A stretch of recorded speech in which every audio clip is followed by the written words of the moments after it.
Hey everyone, welcome back to the channel. Today we are venturing into a place that locals refuse to even mention after sunset. Imagine a bridge, once a vital path for a bustling village, now standing silent, decaying, and swallowed by the relentless jungle. But it's not the rust or the rotting wood that keeps people away. It's the stories of who or what is still guarding it. You might have heard the name Lampir whispered in the dark. And today, we're going to find out why this abandoned bridge is her favorite haunting ground.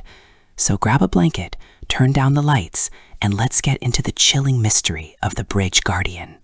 Looking at this structure now, it's hard to believe it was ever safe to cross. The iron is skeletal, and the wooden planks have long since fallen into the murky depths below. People say that the bridge didn't just break down over time, it was claimed. There's a heavy atmosphere here, a sort of mood that sticks to your skin. Have you ever walked into a room and felt like someone was standing right behind you, even though you were alone? That is the permanent state of this bridge.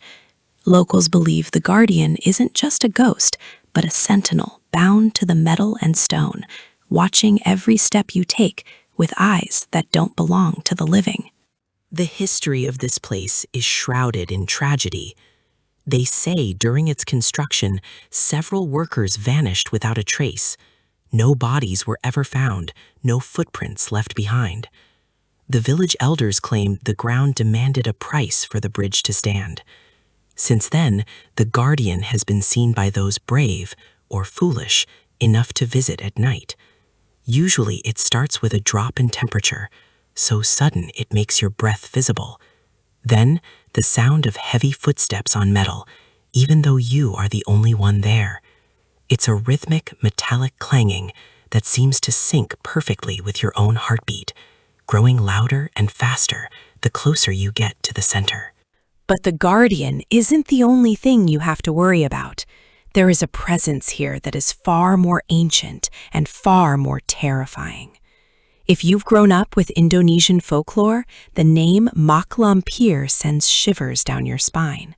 She is often described as a powerful, vengeful figure with long, matted hair and a cackle that can curdling your blood. Legend says she seeks out places of decay and sorrow to rest. This bridge, with its history of loss and its isolation from the world of the living, is the perfect throne for her. Some say if you listen closely to the wind whistling through the rusted supports, you can hear her laughing at your fear. I once spoke to an old man from the neighboring village who had a run-in with something on this bridge back in the 90s. He told me he was taking a shortcut home when he heard a woman's voice calling his name. It wasn't a scream. It was a soft, melodic invitation coming from the darkness beneath the tracks. When he looked down, he didn't see a person, but two glowing green eyes staring back at him from the void. He didn't wait to see the rest. He ran until his lungs burned, and he swears that to this day, he can still hear that cackle in his dreams. It's stories like these that make you realize that myths often have a very real, very scary foundation. What makes this bridge truly ngeri or terrifying is the physical sensation of the air around it. Many paranormal investigators who have brought equipment here report massive electromagnetic spikes that have no logical explanation. Cameras often flicker or die completely the moment you reach the midpoint. It's as if the bridge itself is a living organism, rejecting any attempt to document its secrets. The Guardian doesn't want to be filmed, it wants to be felt. And believe me, once you feel that cold hand on your shoulder or the sudden weight on your chest, you'll stop caring about the footage and start caring about getting out of there alive. As we move further into the night, the bridge seems to change shape. The shadows stretch out, becoming long, thin fingers that reach for your ankles. This is when the Lampir energy is at its peak. In local lore, she is a master of illusions.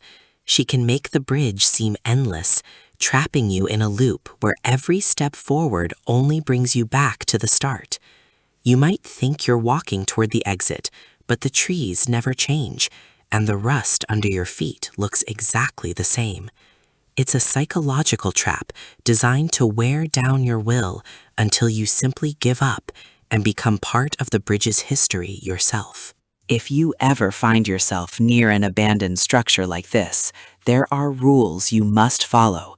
Never whistle, never call out a friend's name, and most importantly, never look back if you hear something following you. These are the rules of the bridge.